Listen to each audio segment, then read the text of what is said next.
Hello friends, कैसे आप देख रहे हैं जेडी एजुकेशन यूट्यूब चैनल। आपका स्वागत है। यदि अभी तक आपने मेरे चैनल को सब्सक्राइब नहीं किया तो प्लीज़ सब्सक्राइब एंड सपोर्ट में। आज खाद एवं उर्वरक में हमारा जो लेक्चर रहेगा वो रहेगा कि हरी खाद क्या है, हरी खाद के कैसे प्रकार हैं, और साथ साथ हमें देखना है कि बिछावन क्या है और गोबर गैस संयंत्र कैसे कार्य करता है, गोबर गैस क्या है। इसके बाद फिर हम पढ़ेंगे जैव उर्वरक और उर्वरक में क्या अंतर है और वर्मी कंपोस्ट क्या होता है, इस लेक्चर में रहेगा। सबसे पहले हम देखते हैं कि हरी खाद क्या है। ग्रीन मैन्योर, हरी खाद हम आप जानते हैं, इसका नाम से स्पष्ट है कि हरी खाद। हरी खाद मतलब जो हरा हो और खाद के रूप में प्रयोग किया जाए उसे क्या कहेंगे, हरी खाद कहेंगे। हरी खाद ऐसी फसलें होती हैं जो खेत में उगाई जाती हैं और 30-35 दिन बाद उनको क्या किया जाता है, उसी खेत में जोत करके उसको मिला दिया जाता है, पानी भर दिया जाता है और उनमें क्या होता है, विघटन, कुछ जीवाणु होते हैं उनको विघटन कर देते हैं और खेतों को जीवांश पदार्थ प्राप्त हो जाते हैं। जो जीवांश तत्व होते हैं, कार्बनिक तत्व होते हैं, वो जमीन में प्राप्त होते हैं, जिसके बाद फसल बोने से जमीन अच्छी हो जाती। इस प्रकार का कार्य ऐसी जमीन में करते हैं जहाँ पर उर्वरक खेतों में कम होता है, यानी कि खेत में तत्वों की मात्रा कम पाई जाती है, वहाँ पर इसका प्रयोग किया जाता है। तो हम देखते हैं कि हरी खाद क्या है। हरी खाद क्या है, हरी खाद को खेतों में उगाकर 30 से 35 दिनों बाद खेत में जुताई द्वारा मिला दिया जाता है। हरी अवस्था में फसलों को भूमि में दबा देने से सूक्ष्म जीवाणुओं द्वारा विघटन हो जाता है, जो कार्बनिक पदार्थ के रूप में उपलब्ध होकर पौधों को पोषक तत्व प्रदान करता है। जो पोषक तत्व होते हैं वो पौधों को प्राप्त होने लगता है। हरे पौधे या इनके अवशेषों को मृदा उर्वरता बढ़ाने के लिए भूमि में दबाने से जो खाद प्राप्त होता है इसे हरी खाद कहते हैं। हरी खाद, फिर हरी खाद बनाने की विधियां कौन कौन सी हैं। हरी खाद बनाने की दो विधियां, एक तो है खेत में फसल उगाकर उसी में जोत देना, यानी कि जो हरी फसल है उसको खेतों में बो दिया जाता है और 30 से 35 यानी कुछ बड़े हो जाते हैं तो उनको क्या किया जाता है, खेत में जुताई करके मिला दिया जाता है।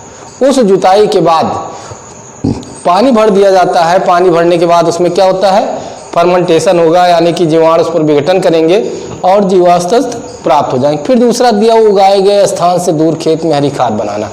ये ऐसे जगह उगाए जाते हैं, इनको काट करके जिस खेत में इसको दबाना होता है उस खेत में क्या करते हैं, फैला दिया जाता है और पानी भर करके उसको दबा दिया जाता है। इस प्रकार से उगाए गए स्थान से दूर खेत में हरी खाद तैयार किया जाता है। हरी खाद के लिए कौन कौन सी फसलें उपयोग किए जाते हैं। हरी खाद के लिए कौन कौन सी फसलें उपयोग किए जाते हैं। सबसे पहले आप सब लोग सुने होंगे ढैंचा, फिर इसके बाद आता मूंग, उड़द, साथ साथ लोबिया। इस प्रकार की जो फसलें होती, सनई, इस प्रकार की जो फसलें होती हैं उनको खेत में उगाया जाता है और जब बड़ी हो जाती हैं तो उनको खेत में मिला दिया जाता है। हरी खाद की फसलें सनई, ढैंचा, उड़द, मूंग, लोबिया आदि प्रकार की फसलों को हरी खाद के रूप में प्रयोग किया जाता है। फिर इसके बाद आता है खली की खाद।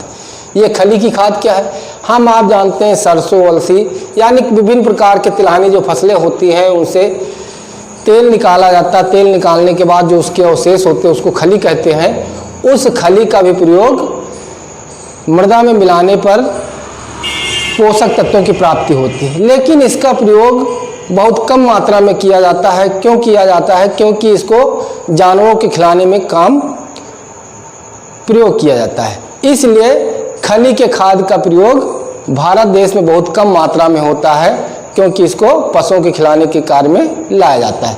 तो खली की खाद क्या है, तिलहनी फसलों के बीजों को कूल्हों में पेराई करने के बाद तेल के अतिरिक्त जो भाग या अवशेष बच जाता है उसे खली आयल केक से कहा जाता है। इस खली को बहुत बारीक पीस करके खेतों में बोने से पहले, यानी कि बोने के 30-25 दिन पहले, 20-25 दिन पहले, 30 दिन पहले उसको क्या करते हैं, खेत में मिला देते हैं। खेतों में डालकर जुताई करके उसको मिला देते हैं और पर्याप्त नमी भी हो, जैसे नीम, महुआ, अलसी आदि को क्या करते हैं, खली को खेतों में प्रयोग किया जा सकता है। फिर इसके बाद आता है गोबर गैस संयंत्र। गोबर गैस संयंत्र जो होता है उसको एक गड्ढे के रूप में खोद करके सीमेंटेड कर लिया जाता है। सीमेंटेड करने के बाद उसमें पाइपें लगा लिया जाता है और गोबर घोलने की व्यवस्था और उसकी निकासी की दोनों प्रकार की व्यवस्था होती है।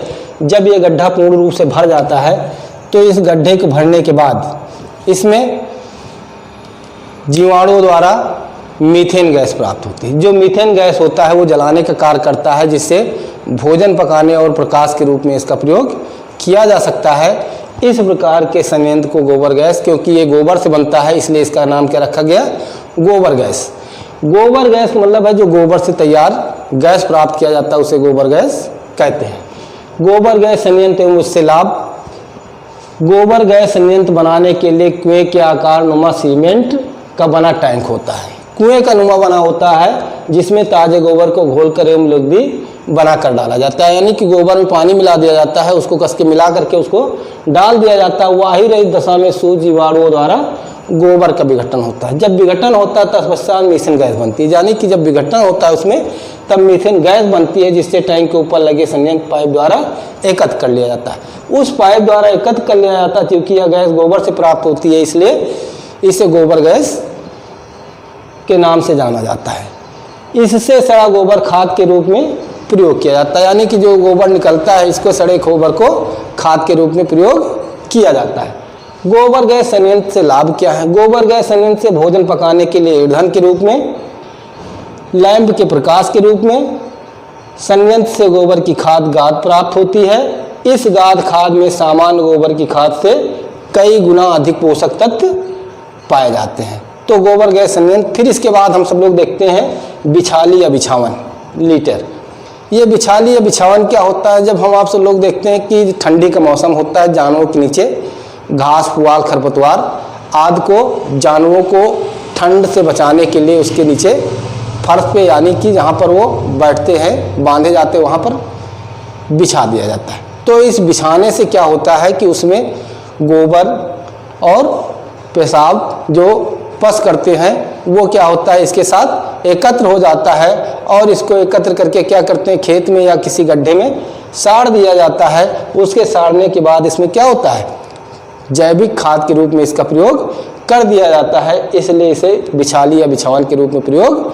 उर्वरक और उर्वरकों की तुलना, यानी कि जैव उर्वरक किसे कहते हैं? हम आप जानते हैं कि जैव उर्वरक का मतलब होता है विशेष प्रकार की फसलों के लिए विशेष प्रकार के जैव उर्वरकों का प्रयोग किया जाता है, उन्हें जैव उर्वरक कहते हैं। जैसे हम आप जानते हैं कि जितने लेग्यूम फसल हैं या धान वाली फसलें हैं, इस प्रकार की फसलों के लिए विशेष प्रकार के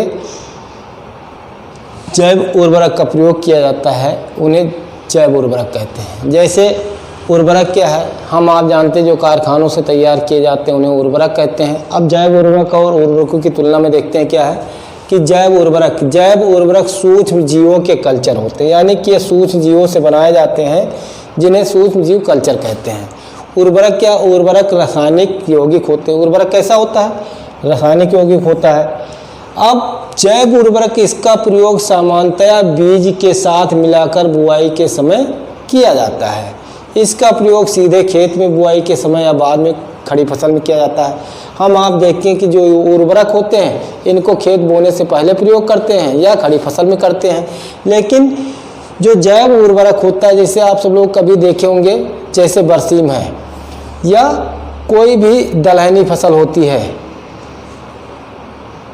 दाल वाली, तो उसमें जब पहली बार बोया जाता है तो उसमें राइजोबियम कल्चर आता है। राइजोबियम कल्चर क्या करते हैं, नहीं होता तो उसको गुड़ पानी में मिला करके बीज के ऊपर क्या करते हैं, रगड़ देते हैं, जिससे जो जड़ें पाई जाती हैं उसमें राइजोबियम पाया जाता है, राइजोबियम नामक जीवाणु पाए जाते हैं, वो जल्दी से उस पर सक्रिय हो जाते हैं जो नाइट्रोजन फिक्सेशन का काम करते हैं। तो जैव उर्वरक को बुआई के समय यानी कि बीज के साथ किया जाता है, और उर्वरक का प्रयोग बुआई से पहले या बुआई के बाद खड़ी फसल में करते हैं। फिर तीसरा नंबर दिया कि जैव उर्वरकों में पोषक तत्व नहीं होता है, यानी कि जो जैव उर्वरक मिलाए जाते हैं उनमें कोई पोषक तत्व नहीं होता है, बल्कि क्या लिखा है, हवा मिट्टी में उपस्थित पोषक तत्वों को ही अधिक मात्रा में पौधों को उपलब्ध कराता है। यानी कि जैव उर्वरक का प्रयोग जब हम कर देते हैं तो जो हवा में या मृदा में पोषक तत्व होते हैं उनकी मात्रा क्या करता है, बढ़ा देता है, उनको ज़्यादा से ज़्यादा पौधों को प्राप्त करता है। फिर इसके बाद आता है उर्वरक स्वयं ही पोषक तत्व का स्रोत होते हैं। फिर इसके बाद आता है कि जैव उर्वरक, अलग अलग फसलों के लिए जैव उर्वरक अलग अलग होते हैं। अभी हमने बताया था जो जैव उर्वरक होता है वो अलग अलग फसलों के लिए अलग अलग होता है। और उर्वरक क्या होता है, इसे आवश्यकता अनुसार सभी फसलों में प्रयोग किया जाता है, यानी कि आवश्यकता अनुसार क्या करते हैं, उर्वरकों का प्रयोग हम करते हैं। फिर इसके बाद आता है कि इसके उदाहरण, यानी कि जो जैव उर्वरक होता है इसके उदाहरण है राइजोबियम, एजेटोबैक्टर, एजोला, नील हरी शैवाल इत्यादि प्रकार के जो होते हैं जैव उर्वरक होते हैं। अब उर्वरक में हम क्या जानते हैं कि जैसे उर्वरक में देखेंगे कि urea, DAP, super phosphate, muriate of potash, single super phosphate, विभिन्न प्रकार के उर्वरकों का प्रयोग किया जाता है। इस प्रकार से हमारा लेक्चर खत्म होता है। नेक्स्ट लेक्चर में फिर मिलते हैं, तब तक के लिए धन्यवाद, जय हिंद।